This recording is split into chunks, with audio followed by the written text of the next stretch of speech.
जो भी मनुष्य नित्य तुलसी को जल देते समय अपने मुख से केवल ये 3 शब्द बोल देता है, तो साक्षात लक्ष्मी उसके घर में प्रवेश करती है। उसकी दरिद्रता समाप्त हो जाती है, उसे धन धान्य की प्राप्ति होती है।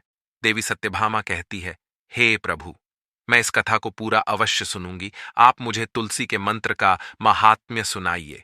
श्री कृष्ण कहते हैं, हे देवी सत्यभामा, दक्षिण में एक अत्यंत शोभायमान नगरी थी। उस नगरी में सुशर्मा नाम का एक खोटी बुद्धि का ब्राह्मण रहता था। पापियों का तो वह शिरोमणि था। उसका जन्म एक ऐसे ब्राह्मण परिवार में हुआ था जो पाप कर्म करने वाले, शास्त्र ज्ञान से शून्य थे। वह जन्म से तो ब्राह्मण था, किंतु कर्म से वह अत्यंत दुराचारी था। वह न पूजा पाठ करता, न ध्यान करता, न जप, न होम और न ही अतिथियों का सत्कार करता था। उसके द्वार पर आए अतिथियों को बिना दान किए ही क्रूरतापूर्वक भगा देता था। स्त्री लंपट होने के कारण वह सदैव ही पराई स्त्रियों में आसक्त रहता था। उसे मदिरा पान करने की भी आदत थी, साथ ही वह मांस खाया करता था। वह दिन में खेत में काम करके पत्ते बेचकर जीविका चलाया करता था और रात्रि में वेश्याओं का सेवन करता था। इस प्रकार से उस ब्राह्मण ने अनेक वर्षों तक जीवन व्यतीत किया। फिर एक दिन वह दुर्बुद्धि सुशर्मा बेचने के लिए पत्ते इकट्ठा करने के लिए एक ऋषि की वाटिका में घूमने लगा और पत्ते तोड़ने लगा। तभी एक काल रूपधारी काले सर्प ने उस ब्राह्मण को काट लिया और उसी समय पर उसकी मृत्यु हो गई। उसके बाद 2 यम के दूत उसे लेने के लिए उस स्थान पर प्रकट हुए और उसे उठाकर यमलोक ले जाने लगे। मार्ग में वह यमदूतों के सामने बहुत विलाप करने लगा, हे दूतों, मुझे कहां ले जा रहे हो? मुझे छोड़ दो, मेरे प्राण बख्श दो। किंतु यमदूत उसे यह कहते हुए ले जाने लगे, अरे दुष्ट ब्राह्मण, तेरे पाप कर्मों के कारण तुझे सांप ने काट लिया है। अब यमराज तुझे अवश्य घोर नरक में डाल देंगे। फिर यम के दूत उस ब्राह्मण को लेकर यमलोक पहुंचते हैं और यमराज के सामने खड़े हो जाते हैं।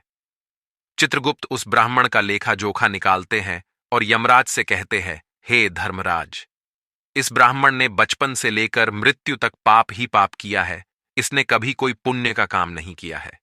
फिर धर्मराज अपने दूतों से कहते हैं, हे दूतों, इस घोर पाप करने वाले ब्राह्मण को उठाकर ले जाओ और इसे नरक में डाल दो।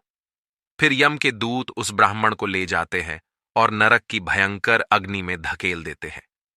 अनेक वर्षों तक नरक में सजा भुगतने के बाद उस ब्राह्मण को दूसरे जन्म में एक बैल का शरीर मिलता है। बैल का जन्म पाकर वह बोझ उठाने का काम करने लगा। उसका मालिक उससे दिन रात काम करवाने लगा। फिर जब उस बैल की शक्ति कम हुई तो उसके मालिक ने उसे एक लंगड़े आदमी को बेच दिया।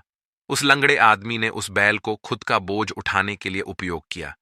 वह उसकी पीठ पर बैठकर घुमा करता था। इस प्रकार से उस बैल ने 8 वर्ष तक उस लंगड़े आदमी का बोझ उठाया। फिर एक दिन वह लंगड़ा आदमी उस बैल की पीठ पर बैठकर किसी ऊंचे पर्वत पर जाने लगता है।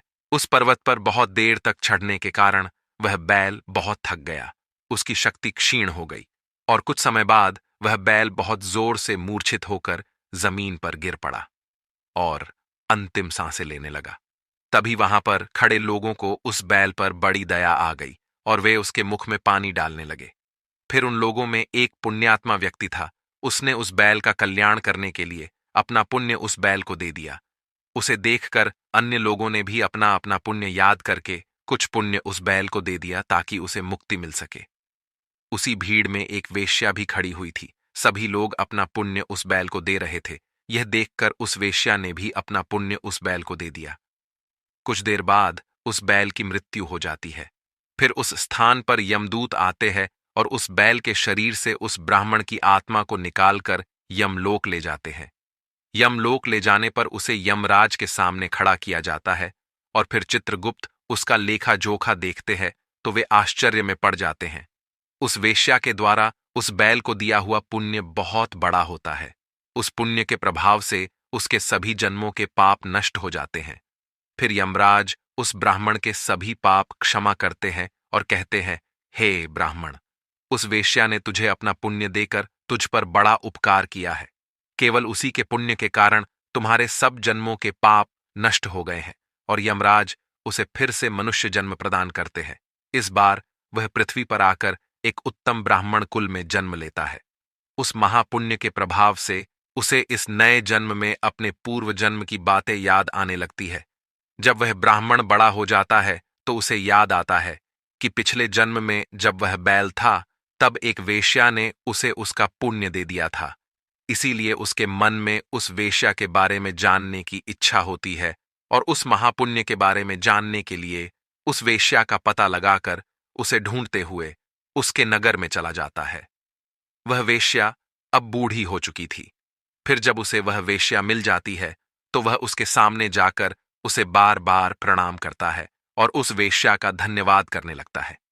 वह वेश्या कहने लगती है, हे ब्राह्मण श्रेष्ठ, आप कौन हैं और किस कारणवश आप मुझ वेश्या को धन्यवाद दे रहे हैं? मैंने आपका कौन सा कार्य किया है जो आप मुझे नमस्कार कर रहे हैं? तब वह ब्राह्मण कहता है, हे माता, मैं वही बैल हूं जिसे तुमने अपना पुण्य दे डाला था। अपने पाप कर्मों के कारण मुझे पिछले जन्म में बैल होना पड़ा था। उस पर्वत पर जब मैं मर रहा था तो तुमने मुझे अपना पुण्य दिया था। तुम्हारे पुण्य के प्रभाव से ही आज मुझे फिर से मनुष्य जन्म मिला है। तुम्हारे द्वारा दिए गए उसी पुण्य के कारण मुझे अपने पूर्व जन्म की सारी बातें याद है। किंतु हे माता, मैं आज यहां पर यह जानने के लिए आया हूं कि तुमने मुझे उस समय पर अपना कौन सा पुण्य दिया था जिस कारण से मेरे सभी जन्मों के पाप नष्ट हो चुके हैं। मैं उस पुण्य के बारे में जानना चाहता हूं। तब वेश्या ने कहा, हे ब्राह्मण श्रेष्ठ, मैंने तो अपने जीवन में कोई पुण्य के काम नहीं किए हैं, किंतु मेरे घर में एक तोता है जो पिंजरे में रहकर हमेशा कुछ बोलता रहता है, जिसे सुनकर मेरा अंतकरण पवित्र हो गया है। उसी तोते के द्वारा बोले गए मंत्र का पुण्य मैंने तुम्हें दान में दिया था। फिर वह वेश्या और वह ब्राह्मण उस तोते के पास जाते हैं और उसे पूछने लगते हैं, हे शुक, तुम कौन सा मंत्र बोलते रहते हो जिससे हमारे जीवन का उद्धार हुआ है? यह मंत्र तुम्हें किसने सिखाया और इस मंत्र का क्या अर्थ होता है? तब उस तोते ने अपने पूर्व जन्म का वृतांत सुनाना आरंभ किया। वह तोता कहने लगा, हे ब्राह्मण श्रेष्ठ, पिछले जन्म में मैं एक ब्राह्मण था। मैं अपने ज्ञान के अहंकार में अंधा हो चुका था। मैंने कभी गुरुजनों का आदर नहीं किया, सदैव ही उनका अपमान किया। मुझे अपने ज्ञान पर इतना अधिक घमंड हो गया था कि जिस कारण से मेरे क्रोध बहुत अधिक बढ़ गए और मैं सभी से द्वेष करने लगा। अन्य मनुष्यों को तुच्छ समझने लगा, विद्वानों का भरी सभा में अपमान करने लगा। फिर कालांतर में मेरी मृत्यु हो गई और मुझे यमलोक ले जाया गया। पूज्य जनों और गुरुजनों का अपमान करने के कारण मुझे तोते के कुल में डाल दिया गया और मेरा जन्म एक तोते के रूप में हो गया। मेरे पाप कर्मों के कारण छोटी अवस्था में ही मेरा अपने माता पिता से वियोग हो गया। फिर मैं पेड़ की डाल पर बैठकर रो रहा था तो उसी स्थान से कुछ मुनि जा रहे थे। उन्होंने मेरी दयनीय पुकार सुनी और मुझे लेकर अपने आश्रम में चले गए। वहां उस आश्रम पर उन्होंने मुझे एक सुंदर पिंजरे में रखा और मेरा अच्छी तरह से ख्याल रखा। वे मुझे नित्य भोजन दिया करते थे और पढ़ाते थे। उस स्थान पर वे ऋषि मुनि, उनकी स्त्रियां और बालक सभी नित्य तुलसी के पौधे को जल देते थे और उसके सामने एक मंत्र का जाप करते थे। उन्हीं के मुख बार बार उस मंत्र को सुनकर मैंने उसे रट लिया और तभी से मैं उस मंत्र को जान गया हूं और वही मंत्र में दिन रात बोलता हूं। उस मंत्र के प्रभाव से मेरी कभी मृत्यु नहीं हुई और मेरी आयु 100 वर्ष की हो गई और मैं इतने वर्षों तक जीवित रहा। इसी बीच एक रात को एक चोर उस स्थान पर आ गया और उसने मुझे वहां से चुरा लिया और फिर इस वेश्या ने मुझे उस चोर से खरीद लिया। इस वेश्या के घर पर आने के बाद भी मैं उस मंत्र को बोलता रहता था, जिसे सुनकर इस वेश्या का मन भी पवित्र हो गया और इसने वेश्या का काम छोड़कर भगवान विष्णु की भक्ति करने लगी। उसी मंत्र के प्रभाव से मेरे पूर्व जन्मों के सभी पाप नष्ट हो गए और उसी मंत्र के प्रभाव से इस वेश्या का भी अंतकरण पवित्र हो गया। हे ब्राह्मण देवता, उसी मंत्र के पुण्य से आप भी पाप मुक्त हो गए हैं। इस प्रकार से तोते ने उस ब्राह्मण को और उस वेश्या को सारा वृतांत सुना दिया, जिसे सुनकर वह ब्राह्मण और वेश्या दोनों ही अत्यंत प्रसन्न हुए और फिर वे दोनों ही नित्य तुलसी को जल देकर उस मंत्र का जाप करने लगे। फिर वह तोता, वेश्या और वह ब्राह्मण तीनों उस मंत्र के प्रभाव से दिव्य विमानों में बैठकर विष्णु लोक को चले गए। श्री कृष्ण कहते हैं, हे देवी सत्यभामा, देखा आपने, केवल तुलसी के इस मंत्र के प्रभाव से उस तोते के उस वेश्या के और उस ब्राह्मण के सभी पाप नष्ट हो गए हैं। इसीलिए प्रत्येक मनुष्य को रोज तुलसी को जल देते समय इस एक मंत्र का उच्चारण अवश्य करना चाहिए। हे देवी, वह मंत्र इस प्रकार है, इसे तुम ध्यान से सुनो। ओम वृंदावन्ये स्वाहा, ओम वृंदावन्ये स्वाहा। श्री कृष्ण कहते हैं कि जो भी स्त्री नित्य तुलसी के समक्ष इस मंत्र का उच्चारण करेगी वह सौभाग्यशाली बनेगी। जो भी पुरुष तुलसी के सामने इस मंत्र का उच्चारण करेगा उसे अक्षय धन की प्राप्ति होगी। जिस घर के सामने नित्य तुलसी की पूजा की जाएगी उस घर में साक्षात लक्ष्मी का वास होगा। तुलसी का यह मंत्र मंत्रराज कल्पतरु है, यह समस्त फलों को प्रदान करने वाला है। अतः जो भी तुलसी के सामने इस मंत्र का उच्चारण करेगा उसे संपूर्ण सिद्धियां प्राप्त होगी। स्त्रियों को सदैव ही स्नान करके अपने बाल बांधकर मांग में सिंदूर भरकर नित्य तुलसी को जल देना चाहिए और इस मंत्र का उच्चारण करना चाहिए। रोज तुलसी के पौधे की परिक्रमा करनी चाहिए, इससे सभी दोष नष्ट हो जाते हैं। नित्य शाम के समय तुलसी के पास दीपक जलाना चाहिए और तुलसी के पास बैठकर भगवान विष्णु की आराधना करनी चाहिए। तुलसी के पास दीपक जलाने से मनुष्य को धन धान्य की प्राप्ति होती है।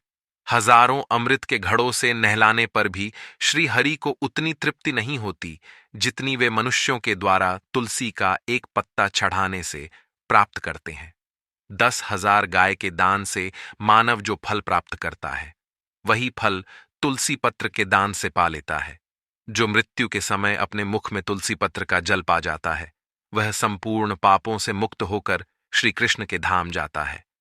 श्री कृष्ण कहते हैं, पूर्णिमा, अमावस्या, द्वादशी और सूर्य संक्रांति के दिन मध्याह्न काल, रात्रि और अशौच के समय तेल लगाकर बिना स्नान किए अथवा बिना हाथ पैर धोए रात्रि के वस्त्र पहनकर तुलसी के पत्र तोड़ता है वह महापापी होता है। श्राद्ध, व्रत, दान, प्रतिष्ठा तथा देव पूजा के लिए तोड़े हुए तुलसी पत्र बासी होने पर भी 3 रात्रि तक पवित्र ही रहते हैं। तुलसी का एक एक पत्ता न तोड़कर पत्तियों के साथ अग्रभाग को तोड़ना चाहिए। तुलसी की मंजरी सब फूलों से बढ़कर मानी जाती है। मंजरी तोड़ते समय उसमें पत्तियों का रहना भी आवश्यक माना गया है। पूज्य भाव से पौधे को हिलाए बिना तुलसी के अग्रभाग को तोड़ना चाहिए, इससे पूजा का फल लाख गुना बढ़ जाता है। तुलसी के पत्तों को कभी नाखून से नहीं तोड़ना चाहिए, इससे पाप लगता है। रात्रि में तुलसी के पौधे को स्पर्श न करे अथवा उसके पत्ते न तोड़े, ऐसा करना अशुभ माना गया है। रात्रि में तुलसी का पौधा निद्रा अवस्था में होता है, ऐसे में पत्ते तोड़ने पर पाप ही लगता है। गुरुवार के दिन तुलसी के पौधे में थोड़ा सा कच्चा दूध अर्पित करें। दूध चढ़ाते समय ओम नमो भगवते वासुदेवाय इस मंत्र का जाप अवश्य करना चाहिए। तुलसी के पौधे के पास शालिग्राम रखे और उस पर तिल चढ़ाए। पूजा में तुलसी और शालिग्राम को दूध में भीगी हल्दी का तिलक अवश्य करे। शालिग्राम पर तुलसी पत्र रखकर चंदन लगाना चाहिए। अगर कोई महिला मासिक धर्म से है तो वह तुलसी की पूजा ना करे। मासिक धर्म के दौरान तुलसी को स्पर्श करने से घोर पाप लगता है, इससे स्त्री की दुर्गति होती है। तो दोस्तों, इस प्रकार से भगवान श्री कृष्ण ने देवी सत्यभामा को तुलसी को जल देने के मंत्र का माहात्म्य सुनाया है। ये कथा आपको कैसी लगी?